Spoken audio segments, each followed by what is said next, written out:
Estimados amigos, les saluda el abogado Enrique Salazar Concepción. Hoy quiero presentarles nuestro segmento Justicia y Café, un segmento producido por la firma legal Salazar y Abogados Asociados. En este segmento voy a permitirme reflexionar sobre la teoría y práctica del derecho.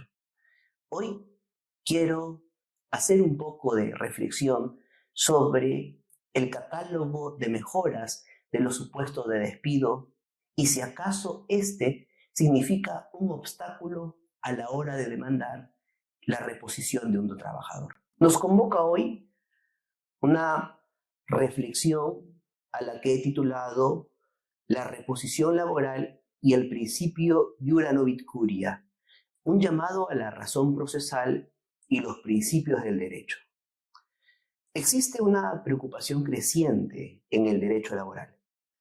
La exigencia cada vez más frecuente por parte de algunos juzgadores de que el trabajador demandante precise en el petitorio de su demanda el tipo de reposición que solicita. Es decir, distinga desde el inicio de su pretensión si fundamenta en un despido nulo, incausado, fraudulento, lesivo de derechos fundamentales, etc. En este video vamos a cuestionar esa práctica.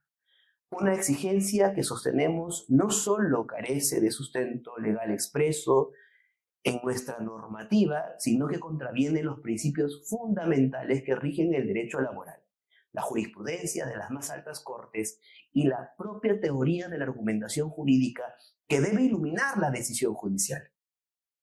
La nueva Ley Procesal de Trabajo, la Ley 29.497, se erigió, recordemos, sobre los pilares de la flexibilidad, celeridad y sobre todo de protección al trabajador.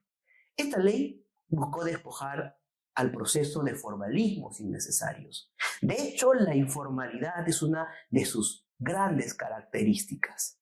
Exigir al trabajador entonces que califique jurídicamente la naturaleza de su despido desde la demanda es precisamente imponer una barrera formalista que la ley no contempla. El petitorio del trabajador es claro, ha sido despedido y solicita ser repuesto.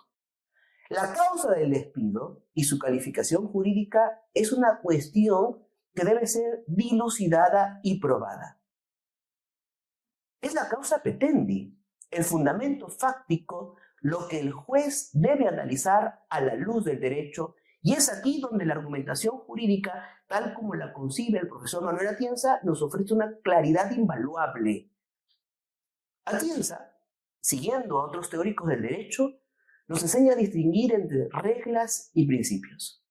Las reglas son mandatos definitivos, se aplican de todo o nada. O se cumple el supuesto de hecho y entonces se aplica la consecuencia jurídica, o no se cumple y no se aplica. En nuestro ordenamiento no existe una regla que imponga al trabajador la carga de calificar su despido en el petitorio. La exigencia que hoy cuestionamos es, por tanto, la creación de una regla pretoriana, sin sustento legal. Pero más importante aún es lo que sucede cuando esta regla inexistente colisiona con los principios fundamentales del derecho laboral. Los principios, sabemos, a diferencia de las reglas, son mandatos de optimización. Exigen que algo sea realizado en la mayor medida posible. Tienen una dimensión de peso o de importancia. El derecho laboral está impregnado de principios de un peso axiológico inmenso. El principio de protección al trabajador o individuo prooperario, el principio de primacía de la realidad y el principio constitucional de tutela judicial efectiva. Aquí me pregunto, si un trabajador propone, porque así se le exige, estamos quedando que indebidamente, reposición por despido incausado, pero luego el juez advierte que no es un despido incausado y más bien es un despido fraudulento, o invoca un despido nulo y en realidad es un despido incausado.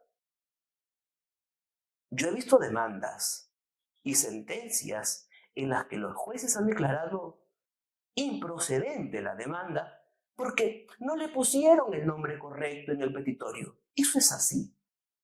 Eso debe ser así. Cuando un juez se enfrenta a esta tensión, la argumentación jurídica exige un ejercicio de ponderación. Se debe preferir aquello que mejor satisfaga los principios en juego. ¿Qué pesa más? ¿Una exigencia formalista no escrita que atenta contra el principio de legalidad y taxatividad, o el principio fundamental de dar protección a la parte más débil de la relación laboral? La respuesta desde una perspectiva de justicia material es evidente. Los principios deben prevalecer sobre las reglas, y con mayor razón una regla que ni siquiera, insistimos, existe. La obligación del juez es aplicar el principio iura novit curia, que es en sí mismo un principio rector de la función judicial. Es el juez, como director del proceso, quien tiene el deber de aplicar la norma jurídica pertinente a los hechos expuestos y probados. Es decir, la carga argumentativa del trabajador es darle al juez los hechos que motivan su pretensión. Y el juez, por el contrario, debe calificarlos en función a la armonía y sistema del derecho.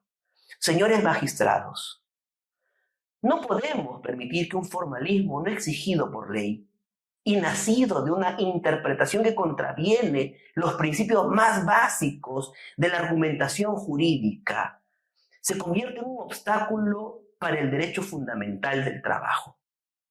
El trabajador acude a la justicia buscando protección. Su pretensión es una: volver al empleo, y se entiende. La labor del juez, insisto, como un aplicador racional del derecho, no un mecánico del derecho, sino un aplicador racional del derecho, es analizar los hechos y determinar si se vulneró los principios constitucionales y legales, aplicando la consecuencia que mejor los optimice. En este caso, la reposición. Esto finalmente debe llevarnos a una reflexión profunda a quienes hacemos y practicamos el derecho.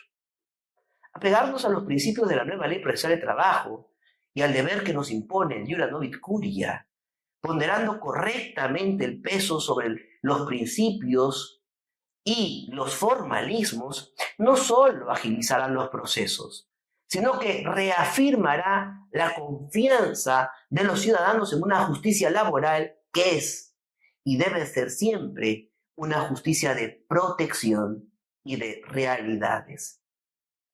Muchas gracias. Si te ha gustado esta reflexión y quieres ver más contenidos como este, sigue nuestras redes sociales.